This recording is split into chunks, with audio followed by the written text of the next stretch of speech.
in Ethiopia saldhig military laga siiyo badda cas waxay ku xidhan tahay inay ogolaadaan wadamada xuduudda la badda cas hal dal oo kaliya go'aan kama gaari karo oo waa in ay dhammaan wadamada xuduudda la badda cas ay ogolaadaan in Ethiopia saldhig military laga siiyo. waxa sidaas yiri wasiirka arrimaha dibadda ee dalka Masar oo ka hor hadlayay munaasabad ay ku wada sugnaayeen wasiirada arrimaha dibadda Soomaaliya iyo Eritrea. hadalada wada arrimaha la isweydiin baa waxay tahay Masar mowqifkooda uu cad yahay oo Ethiopia inay badda cas ay lugaha la soo gasho marna raalli kama noqonayaan. badan Masar ay leedahay waan difaacayna oo waan ilaalinaynaa ma badda Soomaaliya ma badda Eritrea ma badda Masar ba yaa iskale. waan dul istaagi doonaa waana iftiimin doonaa hadalka Masar oo ku soo aaday xilli madaxweynaha Soomaaliya Xasan Sheekh Maxamuud oo shalay galabnimadii ka degay magaalada Addis Ababa ee caasimadda dalka Ethiopia halkaana uu kulamo kula yeeshay madaxda ugu sareeya dalka Ethiopia war-saxaafadeedna ay soo saareen. war-saxaafadeedkaasna waan dul istaagaynaa dhowr qodob ayaan ka dul istaagi doonaa. waxaan qodobkeena ugu dambeeya ayaynu ku faahfaahin doonaa sawiradan si fiican u fiiri. gurigan buluugga lagu sharaxay waa guriga ugu dheer magaalada Addis Ababa ee caasimadda dalka Ethiopia waana guriga banka dhexe ee dalka Ethiopia uu ku shaqeeyo. waxaa xalay lagu sharaxay calanka buluugga. inta badan goobaha muhiimka ee dawladdu ay joogto fooqaqa dheer waxaa lagu sharaxay calanka buluugga ee Soomaaliya kadib soo dhaweyntii shalay galabnimadii madaxweynaha Soomaaliya lagu soo dhaweeyay magaalada Addis Ababa ee caasimadda dalka Ethiopia. haddaba sharaxaadaasi oo siyaabo kala duwan bulshadu ay u qaada dhigaysay ayaan iyadana eegi doonaa. maguul siyaasadeed oo Soomaaliya u soo hoyatayba maguul siyaasadeed oo Ethiopia ay gaadhayba oo hadafkeedii ayaa u suurtagalay oo guul siyaasadeed ayay gaadhay. arrimahaas ayaan muuqaalka qaybtiisa ugu dambeeya ku qaada dhigi doonaa. hadduu alla idmo soo dhawaada muuqaalka like saar aragtidiina noogu reeba qaybta commentiga. aynu ku bilowne wasiirka arrimaha dibadda ee dalka Masar oo goob munaasabad ay ku wada sugnaayeen wasiirada arrimaha dibadda ee Soomaaliya iyo Eritrea ka hadlayay ayaa waxa uu sheegay mowqifkiisa dawladdiisa iyo dalkiisaba kaga aadan helitaan saldhig military oo Ethiopia ay ka hesho badda cas. Ethiopia muddo badan bay ku soo celcelinaysaa badda cas sidii ay ku gaari lahayd iyo sidoo kale to muhiimadda ay u leedahay dawladdeeda in saldhig military ay ka hesho badda cas. ciidan saldhig military kaliya meehe ciidan badeed bay Ethiopia diyaarsatay oo u diyaarsan oo sanado ka hor ay diyaarisay oo la soo bandhigay. doomihii ay qaadan lahaayeen iyo qalabkoodii oo dhan iyo agabkoodii bay Ethiopia soo iibsatay oo loo dhammaystiray iyadoo markaasi aan meel la ku ogeyn aan haysanin bad iyo sidoo kaleeto marinbadeed toona. ciidankiina way dhammaystiratay. sanadii la soo dhaafayna arrinta way taagneed waana midda markii ugu dambeysay sababtay khilaaf ay diblomaasiyadeed oo markaasi ka dhex qarxa Soomaaliya iyo Ethiopia oo weliba ay xiriirka isku jiraan. muddadii sanadka hadda ugu dambeeyayna khilaafkaasi ugu taagnaa. wasiirka arrimaha dibadda ee dalka Masar marka goobta munaasabadda wuxuu yidhi Ethiopia inay hesho buu yidhi saldhig military oo badda cas ay ka hesho waxay ku xidhan tahay inay ogolaadaan wadamada xuduudda la badda cas oo waa kuwe waxaa ka mid ah wadamada xuduudda la badda cas Soomaaliya, Masar, Eritrea, Djibouti iyo dalal kaleeto oo badda cas xuduud bay la leeyihiin. marka baddaasi cas haddii wadamada dhammaantood aysan ogolaanin micnaheedu waxay tahay Soomaaliya oo kaliya saldhig military baa badda cas ka siinay laguma siin kara buu yidhi Ethiopia. sidaasi kuma heli karto waa in wadamadaas dhan ay ogolaadaan oo ay heshiis ku yihiin in Ethiopia badda cas saldhig ay ka hesho oo saldhig ay ka samaysato. haddii micnaha aysan wadamadaas oo dhan aysan ogolayn Soomaaliya kaliya ogolaanshaheeda badda cas Ethiopia saldhig kagama qaadan karto oo kuma degi karto way. mowqifka marka Eritrea iyo sidoo kaleeto meesha la yidhaahdo Masar wuu cad yahay. Ethiopia bad male baddaasna hadday lugaha la soo gasho wadamo badan bay dhibaataynaysaa. sidaasi awgeed marna ma aqbalaynay leeyihiin. meesha laga celcelinayana inta badan xagga Eritrea ka soo galaynaa ama xagga Masar baan ka soo galaynaa meehe Soomaaliya inay ka soo gashay ka cabsi qabaan oo saansaanta ay ku socoto ayaa hadalkan keenay oo sida ay dowladda federaalka ee Soomaaliya wax u wado iyo heshiiskii Ankara ay ku wada gaadheen ayaa shaki badan dhaliyay oo meesha waxaa la arkay in sansaanta dowladda madaxda dowladdu ay ku wadaan sida Xasan Sheekh Maxamed uu ku wado inay u muuqato in Ethiopia saldhig military laga siiyo badda cas marin badeedna ay hesho Ethiopia de afkeedaba ka qirtayo Abiy Ahmed shacabkiisa ayuu ugu hambalyeeyay in guul weyn ay gaadheen hadafkoodina ay ka midha dhaliyeen Ethiopiankuna ay heleen bad iyaga ay leeyihiin Masar marka iyadu mowqifkeeda waa cad yahay arimaha dawladda isweydiin baa waxay tahay ee su'aashu ay ka imaanayso war Masar dhulkan ay cilcilinaysay leedahay bad Ethiopia lama siinayo marin badeed lama siin ilaa badda hadii ba lagu siiyo qayb kamid ah badda la gasho cid ka difaaci karto ka ilaalin karto badda cas ma jirto Ethiopia ka soo qaad marin badeed baa la siiyay oo waxa la yiri sayla iyo lughaya iyo dhulkaas baa 30 kilomitir ama 20 kilomitir oo badda lagu siiyay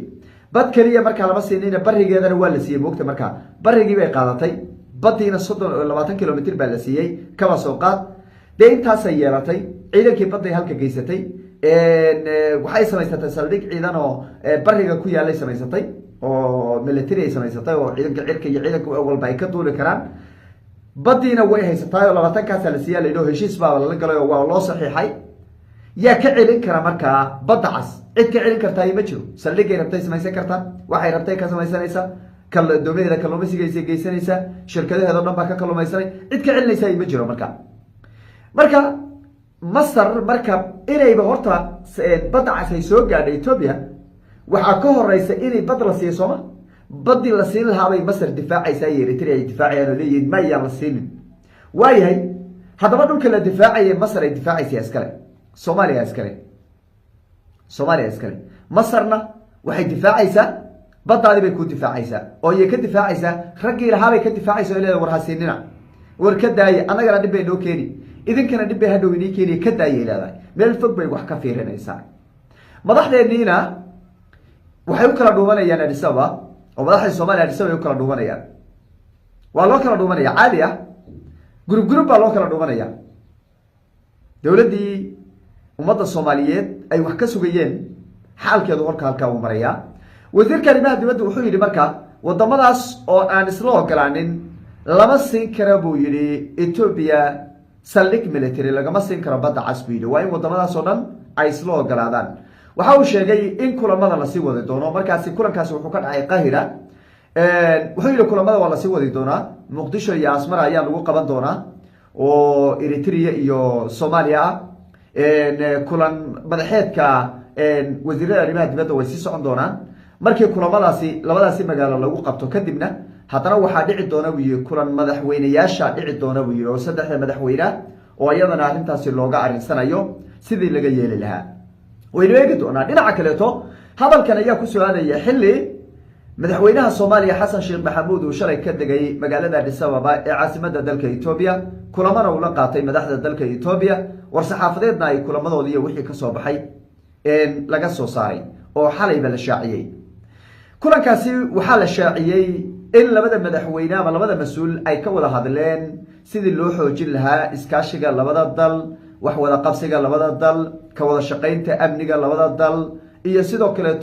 sidii labada dal ay u soo celin lahaayeen xiriirkoodii diblomaasiyadeed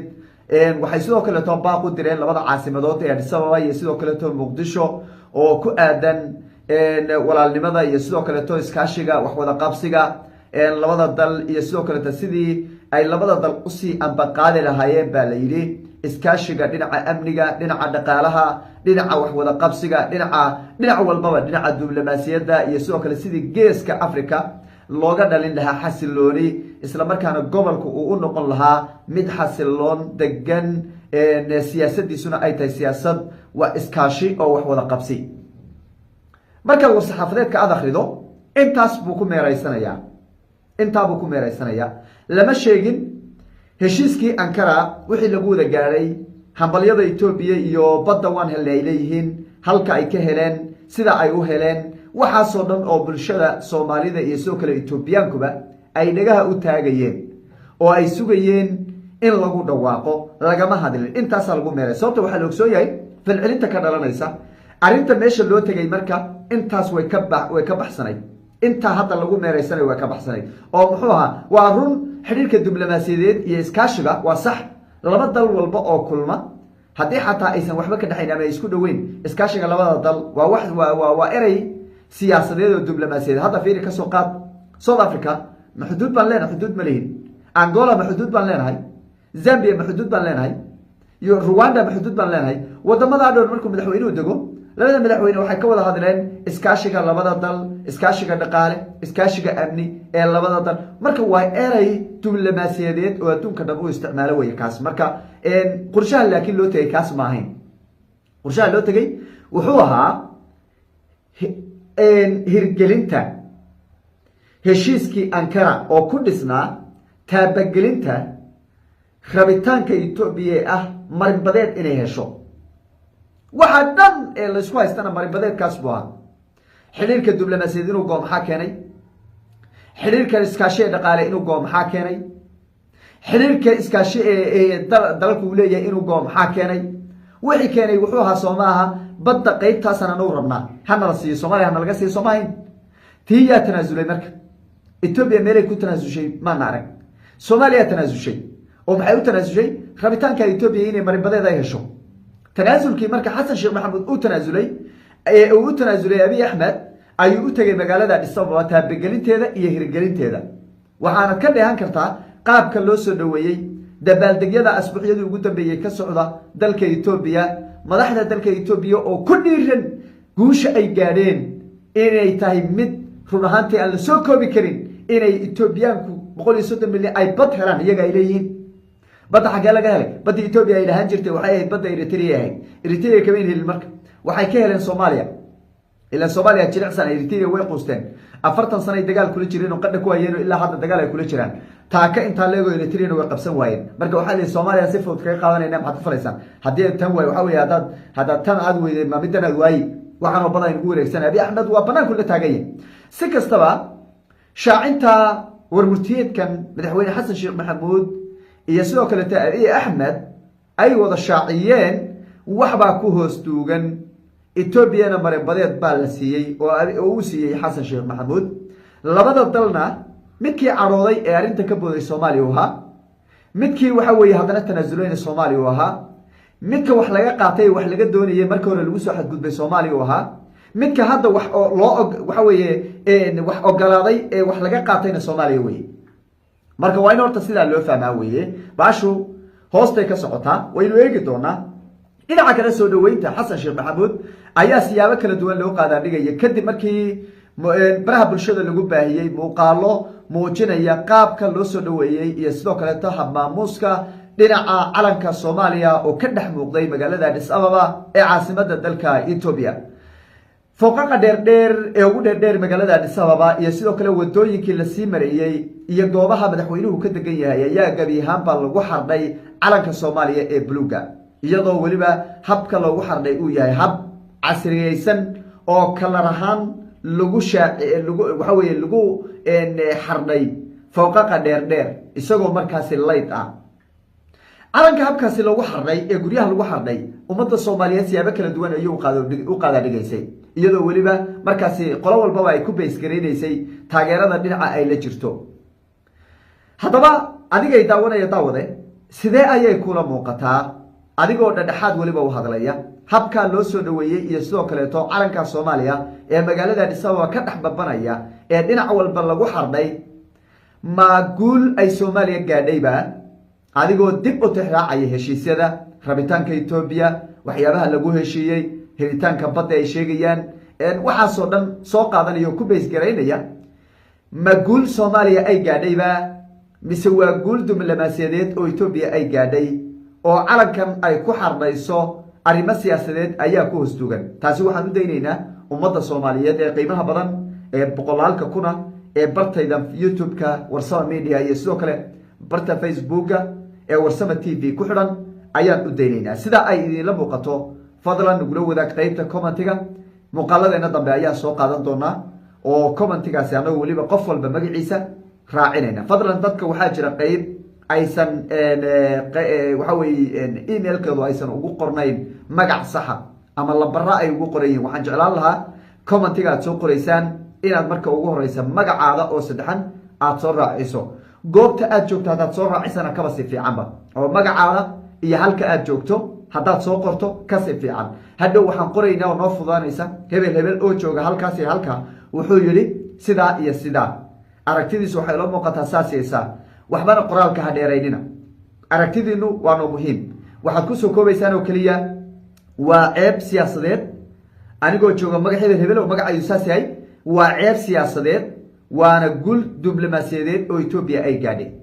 ama waa gul diblomaasiyadeed oo Soomaaliya ay gaadhay